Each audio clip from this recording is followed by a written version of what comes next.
Sometimes the heaviest burdens are the ones nobody can see, the ones carried quietly, mile after mile, through dust and rain and silence. There are women in this world who have been told so many times that they are not enough, that they begin to believe it. They carry that story like a stone, heavy, worn smooth, impossible to set down. This is the story of one such woman. And the night, a stranger's door, changed everything. Nora Hale had not eaten in 2 days. She knew the exact number, because hunger has a way of keeping count even when the mind tries to forget. She was 31 miles from Durango, with a torn boot, an empty coin purse, and a name that meant nothing in this part of Colorado. She had left behind a husband who gambled away their farm piece by piece, a town that watched and whispered and did nothing, and a sister who quietly closed her door when the shame became too heavy to share. The rain had started 3 hours ago, first soft, then relentless, turning the road beneath her feet into rivers of dark mud. And then, through the curtain of water, she saw it. A light, a ranch house set back from the road, smoke curling from the chimney, a lantern glowing orange in the window, like an ember that refused to go out. She almost kept walking, almost. The porch steps were slick beneath her boots. She stood there for a long moment, rain hammering the roof above her, hand raised, but not yet knocking.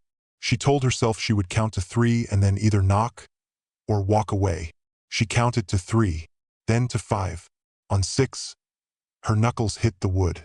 The door opened faster than she expected, as if the man inside had already heard her footsteps and had been waiting to see what she would do. He was tall, broad in the shoulders, with the kind of face carved by years of weather and silence. His eyes were gray and careful, the eyes of a man who had learned not to trust easily and not to dismiss quickly. He looked at her the way you look at a sky before a storm, reading what was coming, deciding how to prepare. She spoke before he could. I am not asking for charity, she said. Her voice did not shake, though everything else in her wanted to. I am asking for shelter until the rain passes. I will sleep in your barn, if that is what is proper. His name was Jesse Crane, 43 years old, widower, owner of the Crane Ridge Ranch, 200 acres of cattle land. He worked mostly alone, since his wife Margaret passed 2 winters prior. He had not planned on company. He had not planned on much of anything beyond getting the north fence finished before the first frost. He looked at the woman on his porch, soaked to the skin, shaking from cold, chin raised like she was daring him to turn her away, and he was quiet for a moment that lasted just long enough to matter. Then he stepped aside. He opened the door wider. "Come in," he said. 2 words, nothing more, but she heard everything in them. He gave her dry clothes that had belonged to Margaret. He set them on the chair outside the back room without a word and returned to the kitchen. She understood. She changed alone, grateful for the silence. When she came to the table, she wore a blue prairie dress 2 sizes too large, her damp hair combed back with her fingers, sitting straight despite the exhaustion that wanted to fold her in half. He had put stew on the fire and set 2 tin cups on the table. She did not make it ceremonious. She sat and she ate, and she was honest enough to eat all of it without pretending she wasn't hungry. He watched her hands. Not soft hands. Reddened, calloused, the hands of someone who had worked hard and long. He recognized them, because his own looked the same. You know cattle? He asked. She looked up. I know horses. I know fencing. I know how to work. He was quiet a moment. My north fence line is 3 weeks behind, he said. Winter comes early here. She set down her spoon. How much? $1.50 a day. Meals. Separate cabin. She did not smile. She nodded once. When do I start? Dawn, he said. Then I'll be up before dawn, she answered. Jesse did not make the work easy to test her. He gave her the hardest section of the North Ridge. Rocky ground, old rotted posts, wire tangled from the previous winter's ice storms. Work that would exhaust a seasoned hand in 2 days. Nora worked without complaint. By the second morning, she had reset 14 posts. By the fourth day, both palms were bleeding. She tore strips from the hem of her underskirt, wrapped her hands without stopping, and kept going.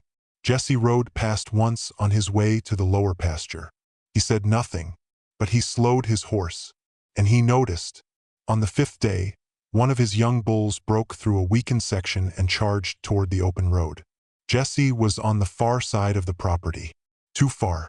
Nora was the only one close enough to matter. She did not run. She did not panic. She stepped directly into the bull's path, arms spread wide, voice steady and low, her body forming a wall between the animal and the open road. The bull pulled up short, confused. She took one step toward it, then another, slow, deliberate, the way someone moves who understands animals, who knows that fear travels like electricity, and calm can move the same way if you let it. The bull turned. She moved with it, pressing it step by step back toward the broken pen, until it surrendered to the fence line and stood still, sides heaving. When Jesse arrived 20 minutes later, the bull was penned and Nora was already rehammering the broken post. You could have been hurt, he said. Could have. She agreed without looking up. Wasn't. He stood beside her in silence for a moment. You've done this before, he said. Not a question. I ran my husband's farm for 6 years, she said quietly. He took the credit. I took the work. Jesse said nothing.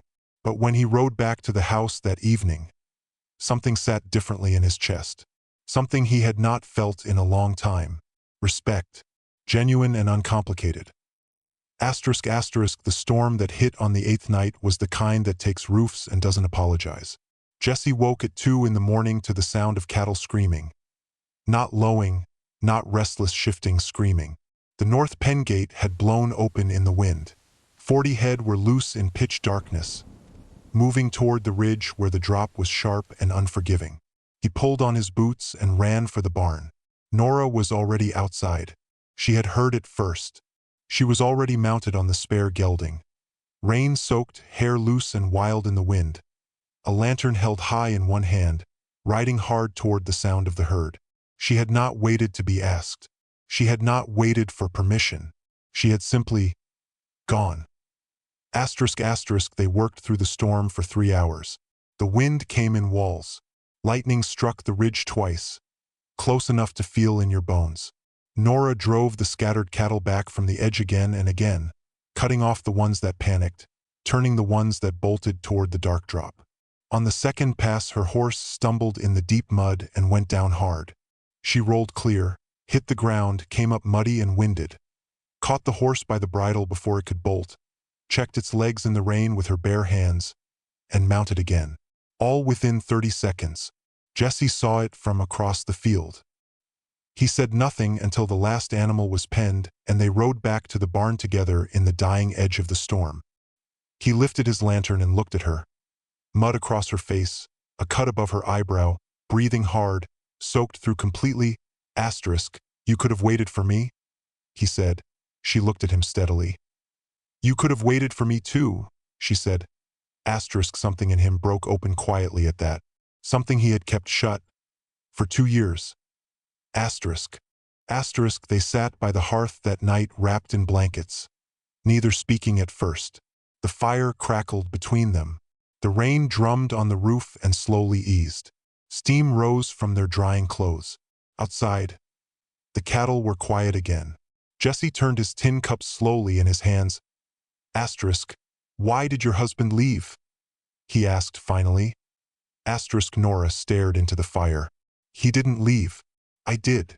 Silence. He made me feel small every single day, she said.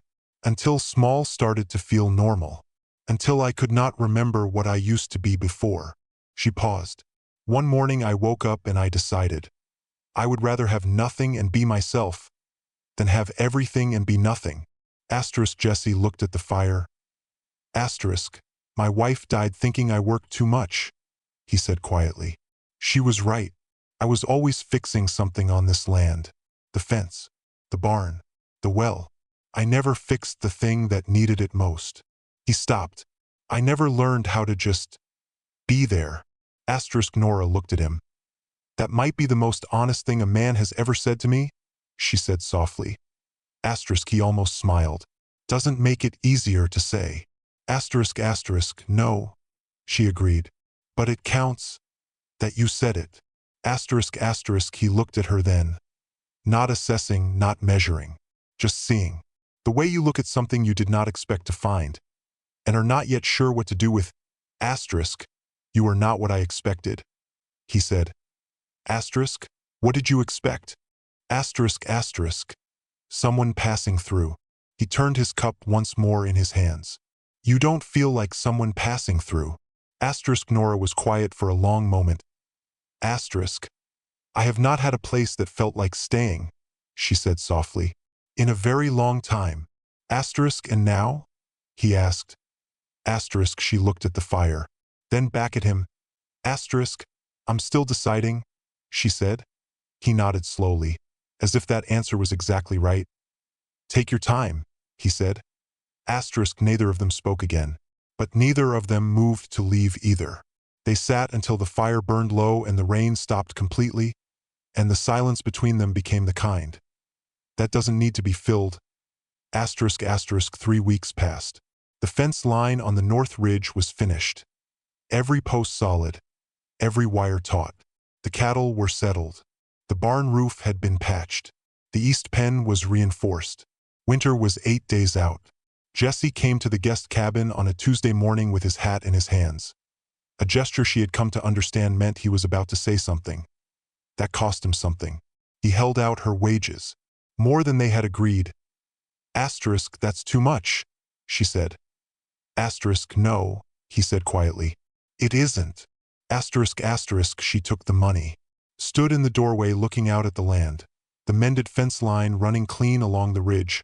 The cattle moving slow and steady in the cold morning air. The mountains white at their peaks. Everything she had helped build. Everything. That was not hers. Not yet. I could keep going, she said. Yes, he agreed. Or I could stay. He was very still. I am not offering charity, he said carefully. Every word chosen. This ranch needs a second person. Winter alone is hard. Spring is harder. The work doesn't stop and one pair of hands is never enough. He paused. That is the practical truth. She looked at him. And the other truth? She asked. His jaw tightened slightly. He was not a man who found these words easily. The other truth, he said slowly, is that this place has been quieter than it should be for 2 years, and these past 3 weeks, it hasn't been. He met her eyes, and I noticed. Nora was still for a long moment. Then she folded the money, tucked it inside her coat, and picked up her work gloves from the table beside the door.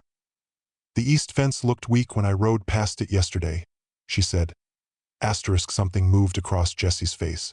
Not quite a smile. Deeper than a smile. I noticed that too, he said quietly. We should fix it before the frost hits. Yes, he said. We should.